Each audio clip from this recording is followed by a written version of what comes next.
Hi friends, మా ఇంట్లో కుండీలో టమాటా చెట్టు చూడండి ఎంత లెంత్ వచ్చిందో.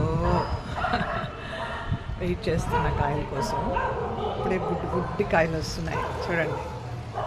సో నన్ను అడుగుతూ ఉంటారు అందరూ, ఎట్లా మీ ఇంట్లో తులసి చెట్లు ఇంత బాగా వస్తాయంటారు అనమాట. సో నేను చెప్తూ ఉంటా, నేను ప్రేమతో పెంచుతా చెట్లకి అని చెప్తా అనమాట. నిజమే కదా ఫ్రెండ్స్, మీరు నమ్ముతారా? మనీ ప్లాంట్ చూడండి, సమ్మరు ఫుల్ బయట ఉంది, కానీ అప్పటికి పిల్లలు సమ్మర్ హాలిడేస్ పిల్లలు వచ్చింది, వాళ్ళంతా ఎప్పుడు దీని మీదే ఉంటారనమాట. సో అయినా కూడా చాలా చక్కగా వస్తుంది మా ఇంట్లో. ప్రాణం ఉంది కదండి చెట్లకి, కాబట్టి వాటితో కూడా మనం మాట్లాడవచ్చు చక్కగా ప్రేమగా. లక్ష్మీనారాయణ స్వామి ఇద్దరు